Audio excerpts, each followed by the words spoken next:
देखिए बच्चों, तो हम पहले लिंग के बारे में पढ़ाई की। अभी हमें पढ़ाई करनी है बच्चों वचन के बारे में। किसके बारे में? वचन के बारे में। वचन किससे कहते हैं? तो आइए बच्चों हम शुरुआत करते हैं। शब्द के जिस रूप से उसके एक या अनेक होने का बोध होता है उसे वचन कहते हैं। जैसे यहाँ पे दिया गया है, जैसे लड़की नृत्य कर रही है। लड़की क्या कर रही है? नृत्य कर रही है।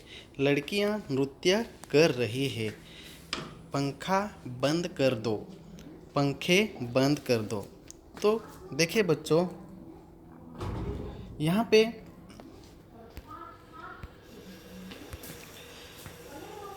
यहाँ पे जैसे लड़की नृत्य कर रही है, लड़कियां नृत्य कर रही है, पंखा बंद कर दो। तो यहाँ पे एक वचन से बहुवचन में आए। जैसे लड़की नृत्य कर रही है तो लड़की यह एक वचन होगी, लड़कियां यह बहुवचन होगा। पंखा बंद कर दो यह एक वचन हुआ तो पंखे बंद कर दो। मतलब यहाँ पे एक वचन बहुवचन क्या होता है? तो यहाँ पे लड़की, यहाँ पे एक लड़की का नाम लिया गया है। यहाँ पे लड़कियाँ मतलब बहुत सारी लड़कियाँ हैं, तो यह क्या हुआ? यह एक वचन हुआ। क्या हुआ? एक वचन हुआ। और यहाँ पे क्या हुआ? यहाँ पे है यह बहुवचन हुआ। क्या हुआ? बहुवचन। तो यह यहाँ पे एक वचन और बहुवचन है।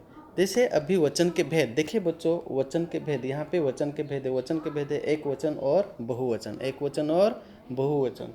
तो देखिए एक वचन में क्या लिखा है कि जैसे कि शब्द के जिस रूप से एक ही प्राणी अथवा वस्तु का बोध होता है वह एक वचन कहलाता है। वह क्या कहलाता है? एक वचन कहलाता है। जैसे उदाहरण में दिया है, जैसे पुस्तक, लड़की, चिड़िया, बस आदि। यह एक वचन, यह क्या है बच्चों? एक वचन है।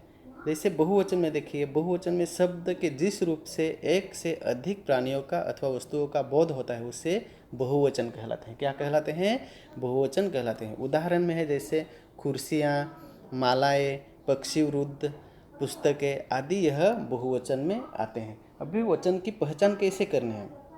तो देखिए बच्चों, यहाँ पे वचन की पहचान मुख्यतः दो प्रकार होती है। कितने प्रकार? दो प्रकार से होती है। देखिए यहाँ पे संज्ञा तथा सर्वनाम शब्दों के द्वारा, संज्ञा तथा सर्वनाम शब्दों के द्वारा वचन की पहचान की जाती है, तथा दूसरा है क्रिया के रूप के द्वारा वचन की पहचान की जाती है। यहाँ पे देखिए संज्ञा तथा सर्वनाम शब्दों के द्वारा, जब संज्ञा या सर्वनाम शब्द एक अथवा अनेक का बोध कराते हैं, जैसे एक वचन बहुवचन। तो एक वचन बहुवचन, जैसे वह जाता है, वह जाता है, वे जाते हैं। तो यहाँ पे वह जाता है, वह मतलब एक आता है, और वे मतलब बहुत सारे, मतलब बहुवचन में आता है। बच्चा खेल रहा है, एक बच्चा खेल रहा है। बच्चे खेल रहे तो बहुत सारे बच्चे खेल रहे। उसने खाना खा लिया, उसने खाना खा लिया, उन्होंने खाना खा लिया। तो यहाँ पे एक वचन और बहुवचन हुआ। अभी क्रिया के रूप से द्वारा, क्रिया के रूप के द्वारा पहचान, वचन की पहचान कैसे करते हैं? तो देखिए बच्चों, यहाँ पे जब कुछ संज्ञा शब्दों का रूप एक वचन तथा बहुवचन दोनों के एक सा रहता है तब उनका वचन जानने के लिए उन वाक्यांशों को, क्रियाओं के रूप को देखा जाता है और उनके आधार पर वचन पहचाना जाता है। जैसे देखिए बच्चों, यहाँ पे एक वचन बहुवचन। तो यहाँ पे फूल सुंदर है, फूल सुंदर है। अभी यहाँ पे देखिए एक वचन और बहुवचन। तो यहाँ पे फूल सुंदर है और इसमें भी फूल सुंदर है। तो यहाँ पे हम एक वचन और बहुवचन कैसे पहचानेंगे? तो देखिए यहाँ पे ऊपर दिया हुआ है कि जब कुछ संज्ञा शब्दों का रूप एक वचन तथा बहुवचन दोनों में एक सा होता है। यहाँ पे दोनों एक से शब्द है, फूल, और यहाँ एक वचन में भी फूल एक सा है, बहुवचन में भी एक सा है शब्द। तो यहाँ पे तब तक उनका वचन जानने के लिए उन वाक्यांशों को, क्रियाओं के रूप को देखा जाता है और उनके आधार पर वचन पहचाना जाता है। जैसे यहाँ पे फूल सुंदर है, फूल सुंदर है। तो यहाँ पे एक सा शब्द आता है। लेकिन चोर पकड़ा गया, चोर पकड़े गए। तो यहाँ पे देखिए चोर पकड़ा गया, तो कितने चोर पकड़े गए, एक चोर पकड़ा गया। और चोर पकड़े गए, कितने चोर पकड़े गए, तो बहुत सारे 2-3 चोर पकड़े गए। मतलब यहाँ पे बहुवचन, एक वचन, बहुवचन होता है। पक्षी उड़ रहा है, पक्षी उड़ रहा है, तो यहाँ पे कैसे पहचानेंगे, पक्षी उड़ रहा है और पक्षी उड़ रहे हैं। मतलब यहाँ पे रहा और रहे, रहा मतलब एक, पक्षी एक उड़ रहा है और पक्षी उड़ रहे मतलब पक्षी 2-3 उड़ रहे हैं। उपयुक्त वाक्यों में फूल, चोर और पक्षी के वचन का ज्ञान क्रियाओं पदों से हो रहा है। किससे होता है, क्रियापदों से हो रहा है। वचन संबंधी ध्यान देने योग्य बातें। कुछ महत्वपूर्ण तथ्य है जिन्हें वचन बदलते समय ध्यान में रखना बहुत आवश्यक। जैसे यहाँ पे अपने से बड़ों के प्रति आदर या सम्मान प्रकट करने के लिए एक वचन के स्थान पर बहुवचन का प्रयोग किया जाता है। जैसे नानी आ रही है, शिवाजी वीर थे, लाल बहादुर शास्त्री हमारे लिए पूज्य हैं, मेरी शिक्षिका बहुत अच्छा पढ़ाती है, लता मंगेशकर सर्वश्रेष्ठ गायिका है, डॉक्टर राजेंद्र प्रसाद भारत के प्रथम राष्ट्रपति थे। तो यह क्या है बच्चों, कुछ महत्वपूर्ण तथ्य हैं, इसके बारे में हम पढ़ाई की है। अभी आगे देखिए, जैसे यहाँ पे पुरुषवाचक सर्वनाम, तुम एक वचन है, परंतु शिष्टता को ध्यान में रखते हुए हिंदी भाषा में तू के स्थान पर तुम अथवा आप का प्रयोग किया जाता है। जैसे मयंक तुम अभी तक गए नहीं, मयंक तुम अभी तक गए नहीं। और बेटा आपके पिताजी कब आएंगे, बेटा आपके पिताजी कब आएंगे। मतलब यहाँ पे तू और आपके, तुम्हें अपना काम स्वयं करना है, तुम्हें अपना मतलब हमें जो भी काम दिया है वो खुद को करना है। तो यह पुरुषवाचक सर्वनाम में आते हैं। अभी कई बार क्षेत्रीयता के चलते भी एक वचन के स्थान पर बहुवचन का प्रयोग किया जाता है। जैसे लखनऊ और बिहार में रहने वाले लोग अधिकांश मैं के स्थान पर हम का प्रयोग करते हैं। मैं के स्थान पर क्या करते हैं, मैं के स्थान पर हम का प्रयोग करते हैं। जैसे हमें अभी जाने दो, हमने आपको पहले ही सूचित कर दिया था। इसी तरह अभी दूसरा जो है, बड़प्पन प्रकट करने के लिए भी एक वचन के स्थान पर बहुवचन का प्रयोग होता है। जैसे पिताजी ने बेटे से कहा, आज हम तुम्हें विद्यालय छोड़ने जाएंगे। राजा ने प्रजा से कहा, हम आपके सेवक हैं, आपकी आज्ञा सिर माथे पर है। तो कुछ संज्ञा शब्द सदैव बहुवचन में ही रहते हैं। जैसे बाल, दर्शन, प्राण, आंसू, ओष, होश, हस्ताक्षर, समाचार, दाम, लोग आदि यह है। तो राहुल के बाल घने हैं, राहुल के बाल घने हैं, उसके प्राण निकल गए, मैंने चेक पर हस्ताक्षर कर दिए, इतनी जल्दी फिर दाम बढ़ गए। यह कुछ संज्ञा के उदाहरण है। तो यहाँ पे देखिए बच्चों,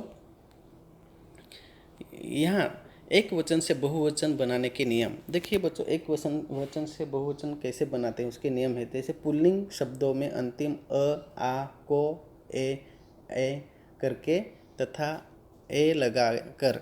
देखिए यहाँ पर सड़क तो सड़कें, झील झीलें, कथा कथाएं। इसी तरह अ, आ, को, ए लगाकर शब्द बनाए जाते हैं। अभी इकारांत शब्द देखिए, यहाँ पे इकारांत शब्दों के अंत में यों जोड़कर तथा ई को ई करके।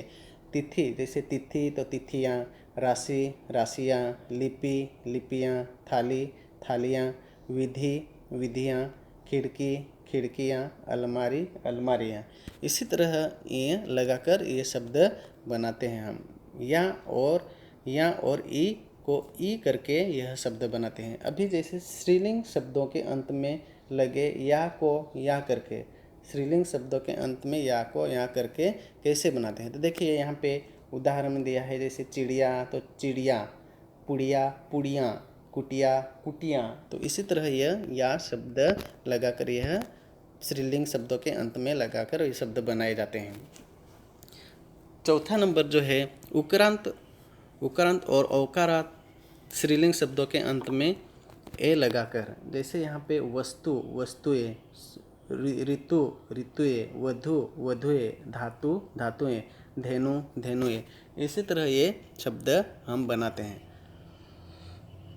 5 नंबर का है शब्दों के अंत में जन गण वृद्ध लोग वर्ग आदि जोड़कर कैसे बनाते हैं। तो देखिए यहाँ पे एक वचन बहुवचन, एक वचन बहुवचन।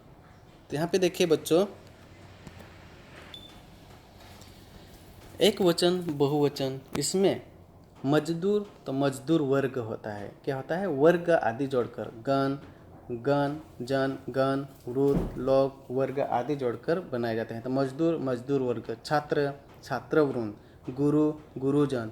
देखिए बच्चों यहाँ पे जन गण वृंद लोग वर्ग आदि शब्द लिए हैं, वह यहाँ पे लगाना है। जैसे विद्वान है तो विद्वान, विद्यार्थी विद्यार्थीगण, कवि कविगण, साधु साधुजन, शिक्षक शिक्षकगण, ऐसे यहाँ पे शब्द हम लेकर बना सकते हैं। बच्चों तो हमें अभी लिंग वचन इसके बारे में पढ़ाई की है, अभी हमें पढ़ाई करनी है कारक के बारे में। किसके बारे में, कारक के बारे में। तो आइए बच्चों हम कारक के बारे में पढ़ाई की शुरुआत करते हैं। कारक का शाब्दिक अर्थ है करने वाला। शाब्दिक अर्थ क्या होता है, करने वाला, क्रिया को पूरा करने में योगदान देने वाला। तो यहाँ पे संज्ञा या सर्वनाम के जिस रूप से उसका संबंध वाक्य में क्रिया के साथ जान जाए तो उससे कारक कहते हैं। उससे क्या कहते हैं, कारक कहते हैं। जैसे यहाँ पे यह काम लड़कों के द्वारा किया गया, यह काम किसके द्वारा किया गया, लड़कों के द्वारा किया गया। दादाजी बच्चे के लिए मिठाई लाए, किसके लिए मिठाई लाए, बच्चे के लिए मिठाई लाई। कारक के भेद, अभी कारक के भेद देखिए बच्चों, कारक के भेद कितने हैं, कारक के भेद 8 है। कितने हैं, 8 है। कौन कौन से हैं, कर्ता कारक, कर्म कारक, करण कारक, संप्रदान कारक, अपादान कारक, संबंध कारक, अधिकरण कारक और संबोधन कारक। यह कारक के 8 भेद है। तो देखिए पहला जो भेद है कर्ता कारक। कर्ता कारक अर्थात कर्ता अर्थात करने वाला, वाक्य में जिसके द्वारा क्रिया की जाती है या हो जाती है, यह कर्ता कारक कहलाता है। यह क्या कहलाता है, कर्ता कारक। मतलब कैसे, तो देखो जिसके द्वारा क्रिया की जाती है तो उसे कर्ता या कर्ता कारक कहलाता है। कर्ता कारक का चिन्ह ने होता है। जैसे यहाँ पे किसान ने बीज बोए, किसने बीज बोए, किसान ने, किसने, तो यहाँ पे ने आया, क्या आया, ने। बिल्ली दूध पिया, किसने दूध कौन पिया, तो बिल्ली ने, तो वहाँ पे बीच में ने रखा। किसान बीज बोता है, यहाँ पे है भी ले सकते हैं। तो किसान क्या बोता है, बीज बोता है। बिल्ली दूध पी गई। तो इसी तरह ये हम बनाते हैं। तो उपयुक्त वाक्यों में से 2 वाक्य में ने उपसर्ग का प्रयोग हुआ है और 2 वाक्यों में नहीं, परंतु ऐसे उपसर्ग रहित वाक्य में भी कर्ता कारक के अंतर्गत ही आएंगे, क्योंकि कर्ता कारक में कर्ता 2 रूपों में आता है, परसर्ग सहित तथा परासर्ग सहित रहित। तो यहाँ पे देखिए परासर्ग रहित, परसर्ग और परसर्ग रहित, सहित और रहित वाक्य। तो पहले हमें किसके बारे में पढ़ाई करनी है, परसर्ग सहित के बारे में। वाक्य में क्रिया सकर्म तथा भूतकाल में होता है, इसलिए वहाँ ने परसर्ग का प्रयोग होता है। और परसर्ग रहित में वाक्य में क्रिया अकर्म तथा भूतकाल में होता है, इसलिए वहाँ वाक्य परासर्ग रहित होता है। इसके साथ ही क्रिया सकर्मक हो अथवा अकर्मक, यह वर्तमान के भविष्य काल है। तो देखिए बच्चों यहाँ पे अभी जैसे यहाँ पे कर्म कारक है, कर्म कारक में संज्ञा या सर्वनाम के जिस पद पर क्रिया का प्रभाव पड़ता है उसे कर्म कारक कहते हैं। क्या कहते हैं, कर्म कारक कहते हैं। और जैसे यहाँ पे उदाहरण है कि न्यायाधीश ने अपराधी को दंड दिया, किसने अपराधी को दंड दिया, न्यायाधीश ने। पुलिस ने अपराधी को पकड़ लिया, तो यहाँ पे कर्म हुआ, क्या हुआ, उनका काम हुआ। यह क्या हुआ, उनका काम हुआ। जोकर ने दर्शकों को हंसाया, तो जोकर ने क्या, काम करके जोकर ने दर्शकों को हंसाया, तो यहाँ पे कर्म हुआ। उसी तरह भी करण कारक देखिए बच्चों, करण कारक में है कि करण का अर्थ होता है साधन या माध्यम। क्रिया के करने अथवा होने के साधन या माध्यम बनने वाले संज्ञा अथवा सर्वनाम करण कारक कहलाते हैं। इसका परसर्ग से तथा के द्वारा होता है। जैसे वह ट्रेन से गया, वह ट्रेन से गया। माँ ने दूध में खीर बनाई। शत्रु ने सैनिक के द्वारा मारा गया। परीक्षा में प्रश्न पत्र ध्यान से हल करना चाहिए। तो यहाँ पे यह क्या हुआ? करण कारक। क्या हुआ? करण कारक। अभी देखिए संप्रदान कारक। संप्रदान कारक में देखिए बच्चों, तो यहाँ पे संप्रदान का अर्थ होता है कि किसी को कुछ देना या प्रदान करना। जब वाक्य में कर्ता द्वारा कुछ क्रिया की जाती है या कुछ दिया जाता है तो उस क्रिया के करने वाले अथवा देने वाले संज्ञा सर्वनाम पदों के रूप में प्रकट करने वाला शब्द संप्रदान कारक कहलाता है। इसका परासर्ग के लिए तथा को होता है। जैसे भैया ने प्रियंका को नया कंप्यूटर दिलाया। डॉक्टर ने मरीज के लिए दवा लिखी। तो देखिए बच्चों, यहाँ पे को आया और के लिए। यहाँ पे मही माने गरीब को भोजन दिया। किनको? तो यहाँ पे को लिया गया है। अंजलि ने श्रुति को मूंगफली दी। यहाँ पे को, जैसे यहाँ पे को लगाकर यह सब संप्रदान शब्द बनाए गए हैं। अभी अपादान कारक। संज्ञा या सर्वनाम के जिस रूप से अलग होने का भाव प्रकट हो रहा है उससे क्या? अपादान कारक कहता है। मेरे पर्स से पैसे गिर गए। स्टेशन से ट्रेन छूट गई। तो यहाँ पे ये देखो, यहाँ पे क्या है? लक्ष्मण राम से छोटे थे। तुलना का भाव। नलिन अध्यापक से गिटार सीखता है। सीखने का भाव।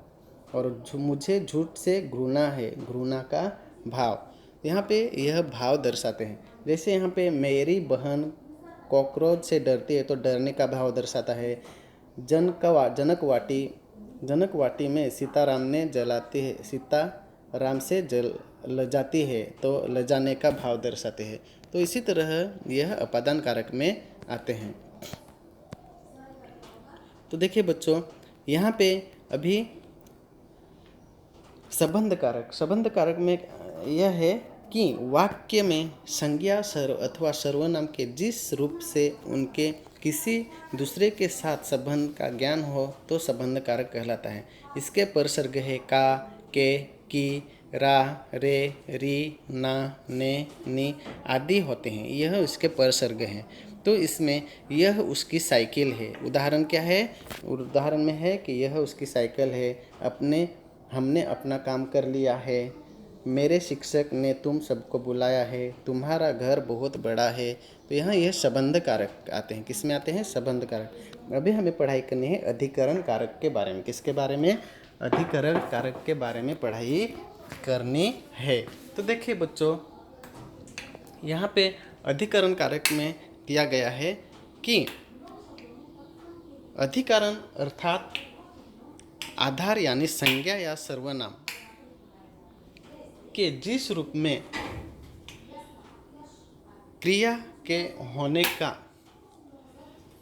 स्थान व समय का पता चले वहाँ अधिकरण कारक कहते हैं। इसका परासर्ग में तथा पर होता है। जैसे कपड़े अलमारी में है।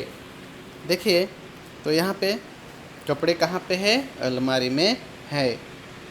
तोता डाल पर बैठा है। आकाश में पक्षी उड़ रहे हैं। दीवार पर मत लिखो। तो यह अधिकरण कारक अधिकरण में आते हैं। अभी यहाँ पे देखिए बच्चों, संबोधन कारक।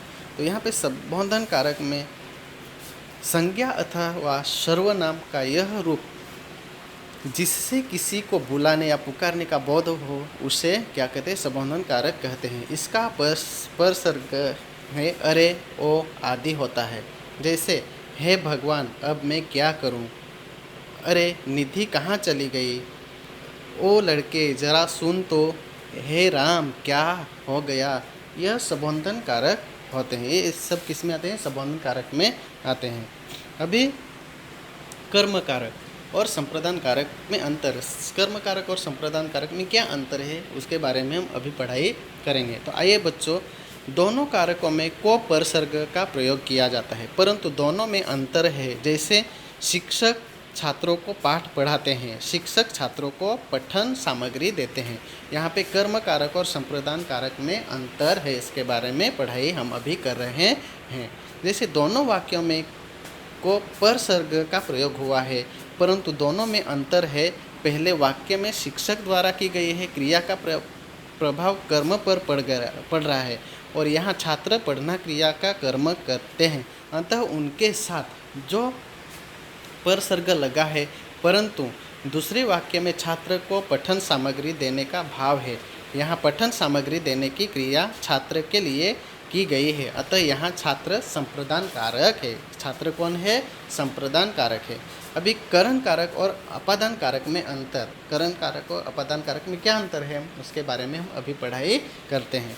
देखिए, इन दोनों कारकों का परसर्ग से ही फिर भी दोनों में अंतर है। जैसे यहाँ पे देखिए, जैसे यहाँ पे हम बस से पिकनिक गए, दादाजी गांव से आ रहे हैं। यहाँ पे दोनों वाक्यों में से परसर्ग का प्रयोग किया गया है, परंतु पहले वाक्य में बस हमारे पिकनिक पर जाने का साधन है, जबकि दूसरे वाक्य में गांव दादाजी के वहां से निकलने अलग दूसरे का बोध करा रहे हैं। अतः पहले वाक्य में करण कारक है और दूसरे वाक्य में अपादान कारक है।